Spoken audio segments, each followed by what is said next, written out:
Okay, so what we're going to look at now is we're going to focus on question 4.11. We won't finish it because it's quite a long question, but it's similar to what we've done in question 4.7.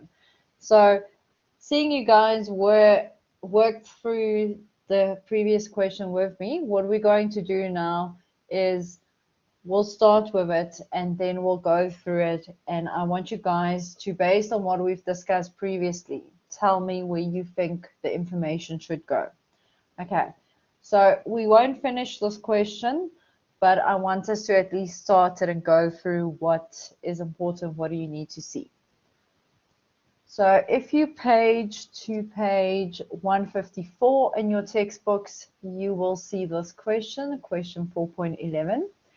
So just like the other question, they've given you a pre-adjustment trial balance and they tell you to ignore that. So they made it easier for you guys by not asking you the VAT as well, because we just want to test if you can do the basic journals and if you can do the disclosure. Now, as soon as we put VAT in there, we make it more complex and more complicated.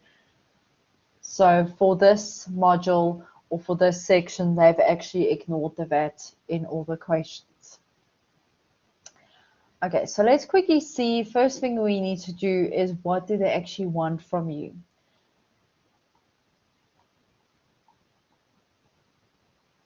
Okay, so they ask you to draft the statement of financial position, to prepare the statement of profit and loss and other comprehensive income, and then prepare the statement of changes in equity for the year ended 31st of July and prepare the notes. Okay, now you can tell me, when we talk about the statement of financial position, what is your basic framework? What is the basic main categories that you need to list before you even start completing the statement of financial position? So what does the format look like? You can tell me what is the main categories that you will have to disclose on your statement of financial position.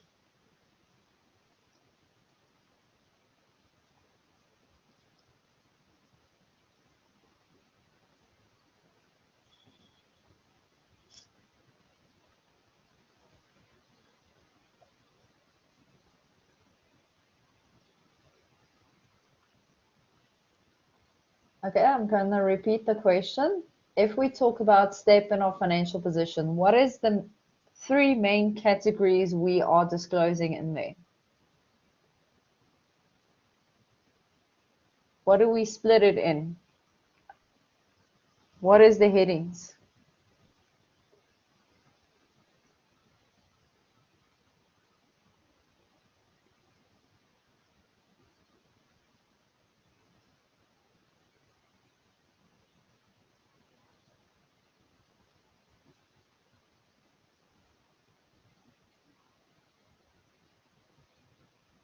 Okay, let me ask it a different way.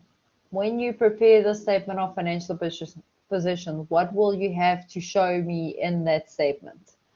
Okay, so yes, non-current assets is one of them, yes. Okay, so we've got our assets and they are split between non-current and current, yes. What else?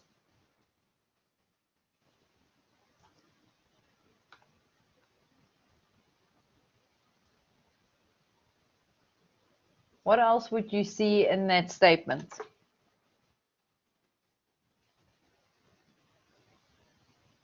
Okay, think back, first semester, we talked about a concept called the accounting equation. Okay, so yes, liabilities. Now, just like your assets, you would split your liabilities between non-current and current. What is the last component that is missing? Owner's equity. Or you can just say equity. Okay. Those are the three components you would disclose when you do your set of financials. Okay. Now let's quickly have a look at the trial balance. Now, if you go through the trial balance, what you have to look at is you go look through all of these accounts and you establish where do they belong. Now, if we look at capital and drawings, this is owner's equity. Okay, so the first two accounts fall under owner's equity. Then we know that property, plant, and equipment, these are assets. So I'm just going to draw a line here. So all of these would fall under assets. And then if we look at liabilities,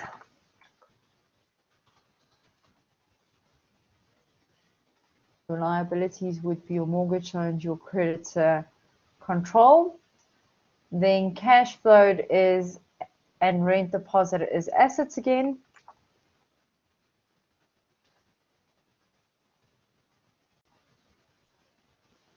Those two are assets.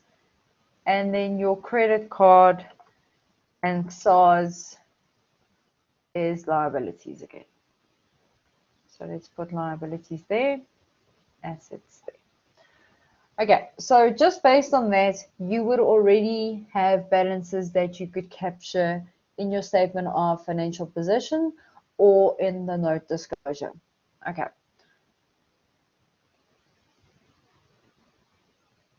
Now let's see the additional information. So let's start with the additional information and then we capture it as we go.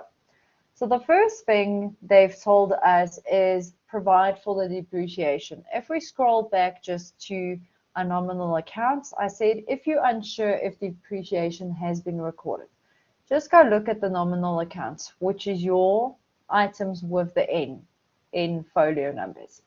Now if we go through that list, you would see there is no depreciation accounted for this. So we know depreciation has not been done. Now, these adjustments is at 31st of this July, so our year end is 31st of July. Now let's quickly see what depreciation we need to provide for. Now the first one is we've got motor vehicles. It's 25% per annum, but very important, it's on the cost. Okay, so that means the depreciation is based on the cost of the motor vehicles and not the carrying amount. Then they tell you a new motor vehicle was purchased for $25,000 on the 1st of May. Now, when we purchase something during the year, what do you have to go do when you do the calculation for depreciation? What did I say previously? If you purchase a vehicle during the year, how do I do the depreciation calculation?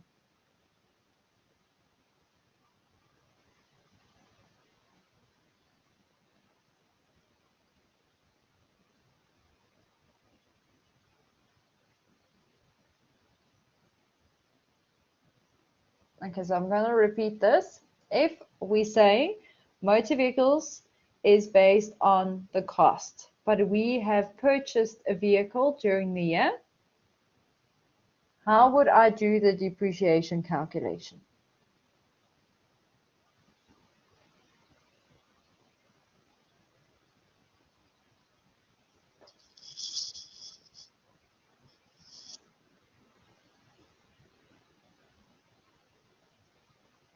What is the first step? What do you need? What information do you need to be able to do the depreciation calc?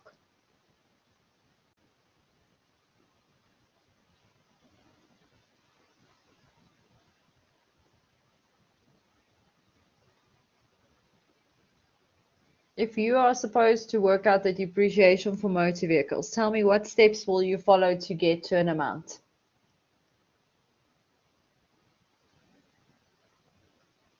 Okay, so cost multiply with depreciation percentage by the number of months used. Okay, that's correct. Now the question is that cost amount. If we just scroll up here. If we look at the motor vehicles cost, just gonna make a circle here. If I look at the motor vehicles cost there, is that amount inclusive or exclusive of the new vehicle that we have purchased? Does it include it or not?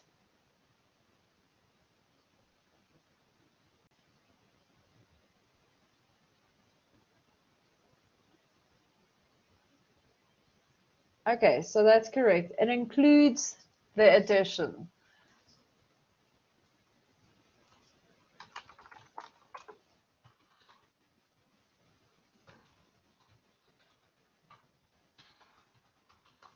So it includes the purchase. Okay. Now, if we look at the additional information here, we can see that we have bought it during the year. Okay, which means we've used it for less than 12 months. Now, that being the case, would the calculation be exactly the same for the new vehicle versus the vehicles we already had at hand in the beginning of the year? Yes or no?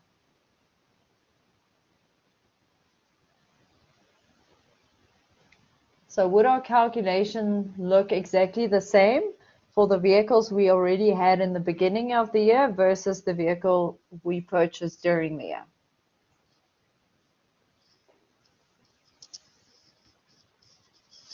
Would that calculation look exactly the same, yes or no?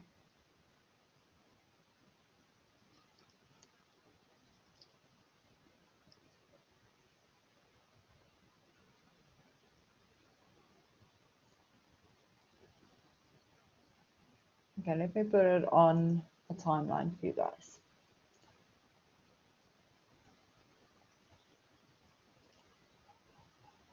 Okay, just make it a little bigger. Okay, so based on the trial balance, we can see the cost at the end of the year was already 452,000. We do not know what the accumulated depreciation is because of the fact that it still needs to be calculated. Then we said we acquired the vehicle in May. Okay. We acquired 25,000. So that means what was the cost in the beginning of the year? How do we calculate what is the cost in the beginning of the year? We have to take the amount per the trial balance, we deduct the additional amount to work out what is the old vehicle's cost. Okay, so then you get to 527. Now the reason we have to do it separately, the calculation would be exactly the same except for the fact the apportionment, so the number of months we've used it. And then for the new vehicle, we say it's 25,000. Now the depreciation we said, based on the additional information, is 25% per annum on the cost. So now how we do the calculation is we take the cost amount for the old vehicles, we multiply it with 25%, and because we've had it for the full year, we then work out the depreciation as 106,812.56. Now, because of the fact that there's no rounding applicable on this, you round to the second decimal. Okay. Make sure that you read your questions properly, whether you need to round it to the nearest rand, or if they do not indicate, then you do up to the second decimal. Whereas for the 25%, how many months have we actually used that vehicle? If our year end based on the information is 31st of July. So how many months have we used that vehicle? The new one for 25,000. So we bought it on the 1st of May. So how many months have we used it?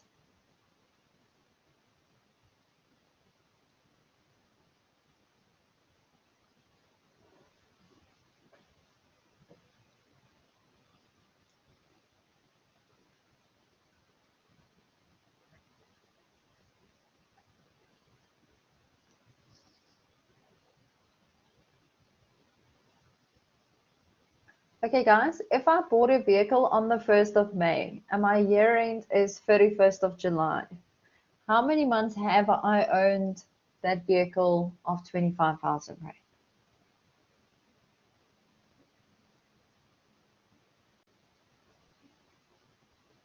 Okay, so It's not 2 months, it's 3 months. How do we know that? So 1st of May, so the beginning of the month. So I count May. So it's May, June, up to the end of July. July is 3 months. Okay, so that's how we got to 3 months.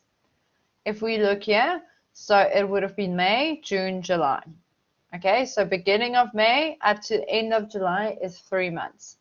So how I do the calculation is I take the 25,000, I multiply it with the 25%, and I multiply it with 3 over 12 to give me a depreciation of 1,562 Rand and 50 cents. But I want to know what is the total motor vehicles depreciation. So I then add the 106 plus the 115 to get to 108. Okay, so that's how I got to the motor vehicle depreciation. What I then do is I go account for that 108. Where do we account for it? The easiest way to disclose this, to make it as easy as possible for you to record it, is we go look at your property, plant, and equipment note. So who can tell me where in this note will I disclose that depreciation we've just calculated? Where will we show it?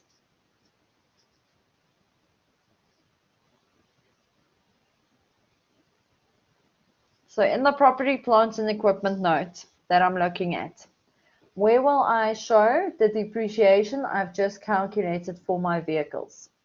Okay, under vehicles, which line item? You can just tell me the row number.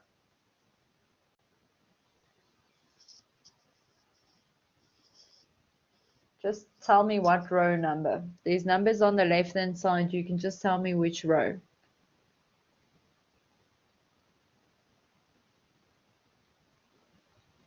Under what line item under vehicles? So under vehicles is correct, but what row number will we show the depreciation amount?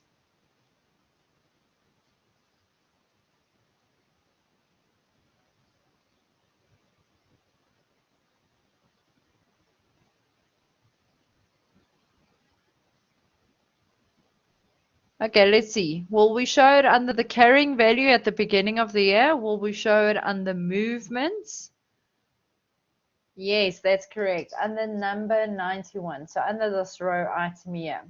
So we account for the vehicles depreciation, which is the 108.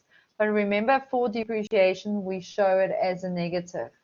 Where will I show the addition in this column? Where does the addition, so the 25,000 we've purchased, where does that come in?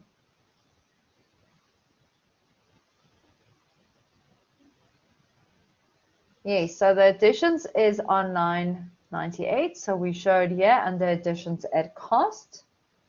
Okay. Now the cost opening balance, if we go back to our adjustments, we would show that as our opening cost, the 427, which is the 452,000 less the 25,000. So we disclose that up here. Okay. And then we already know that the cost at the end is the 452, which came from our trial balance. So you can see just based on the first adjustment, we can already record 1, 2, 3, 4 items without even going any further. Okay, so the accumulated depreciation that we would then get from here. So you can see it's the 1st of August, so it's in the beginning of the year. So it would be 113,000, which I then bring from there. Okay, so we don't know if there's any disposals as yet, and we don't know if we need to adjust for the accumulated depreciation. Okay, so let's go back to the additional information. So if we look at the second part, now we have to do furniture and fittings. So we say furniture and fittings is 20% per annum, but using the reducing balance method. Now we did not do any purchases here. So when we say reducing balance method, what are we actually calculating the depreciation on? What is a different word for reducing balance method? What value do I need to calculate to do the depreciation?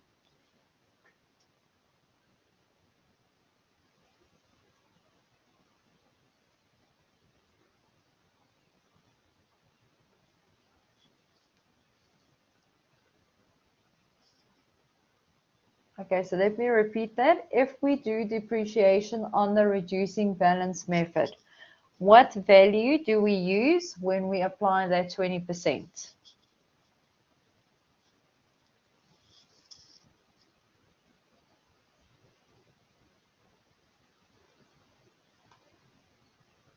What value do we use when we calculate depreciation using the reducing balance method?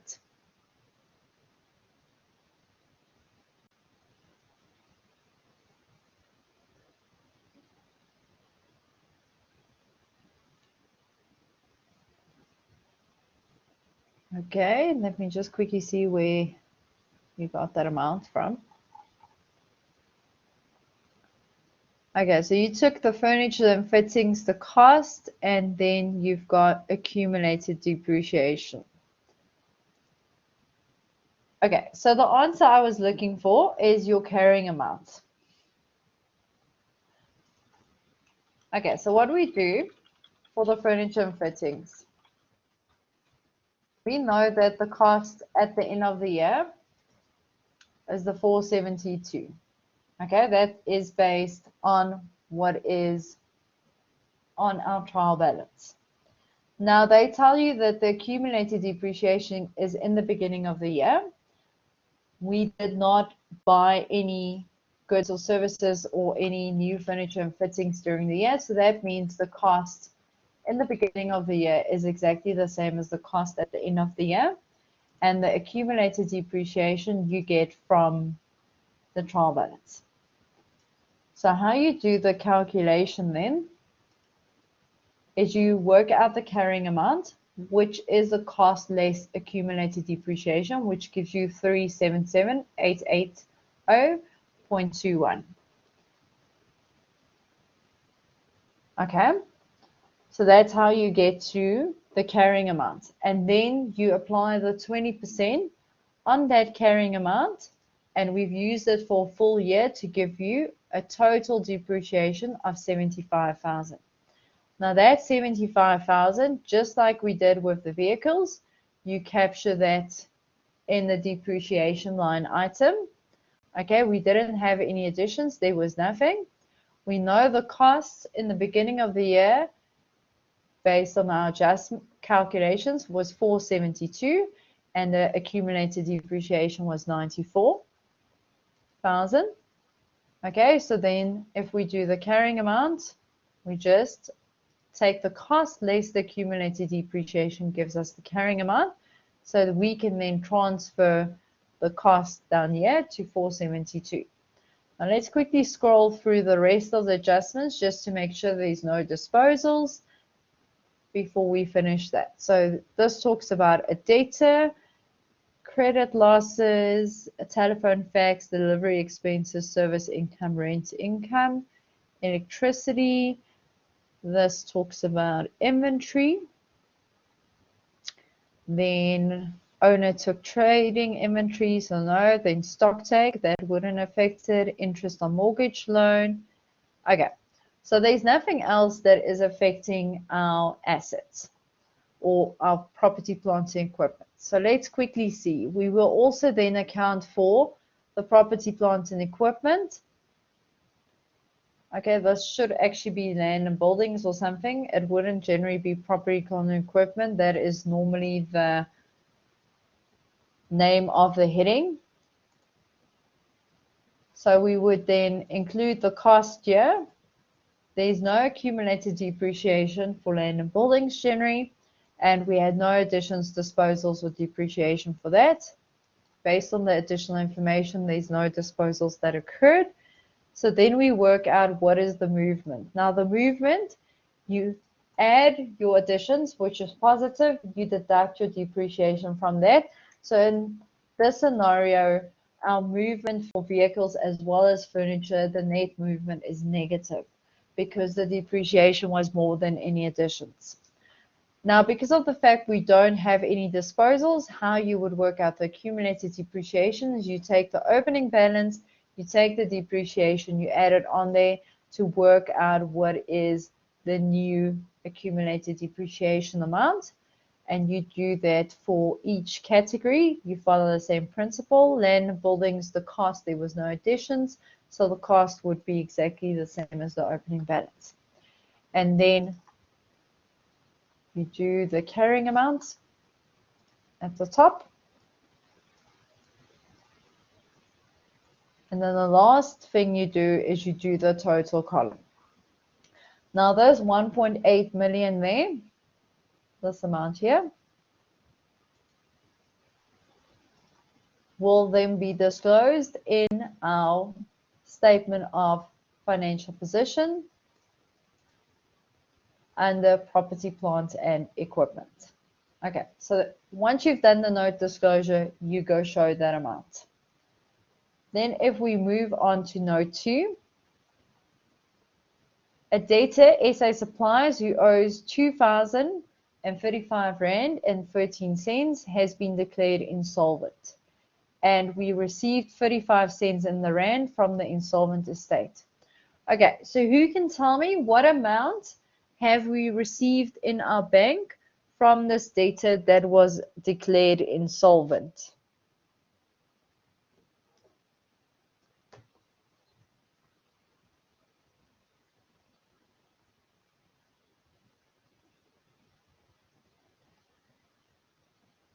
Okay, so based on the information they've given you, how much money have we received in our bank account if our insolvent debtor paid us 35 cents in every Rand they owe us? Kosimang, you got close to the calculation. I just think you missed a zero or you added a zero too many somewhere. Okay.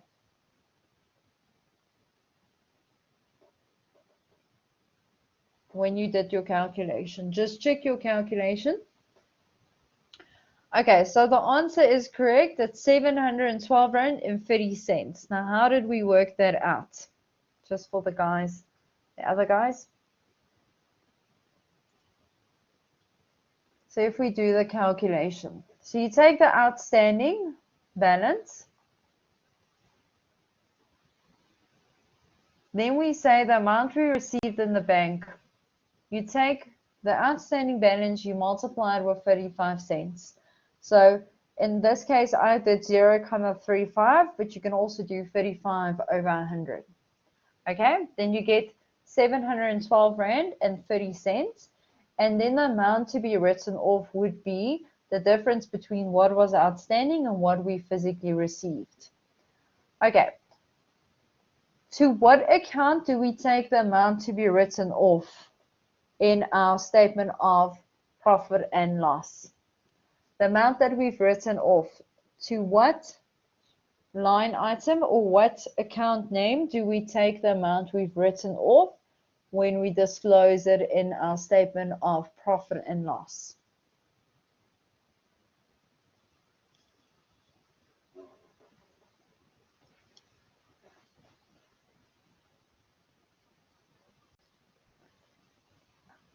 When I do a statement of profit and loss,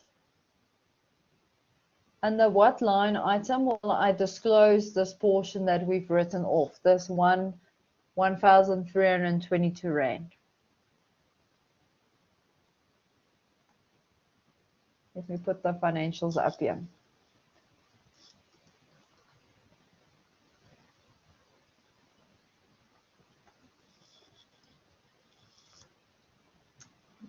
Under what line item will I show that amount that we've written off?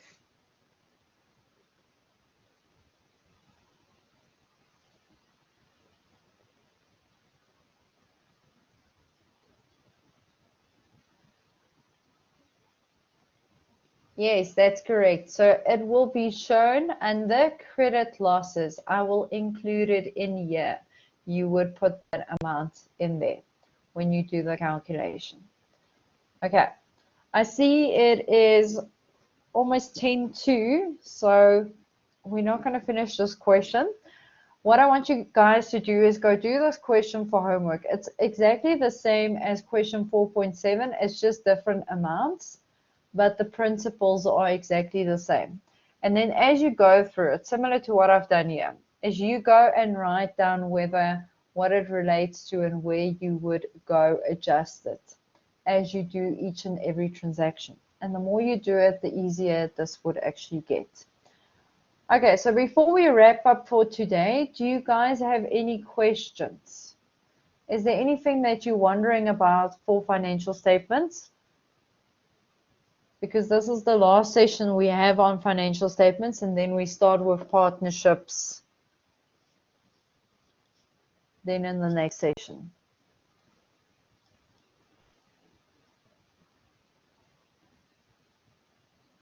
Are you guys okay? Do you understand how to do a set of financials, how to do the journal entries?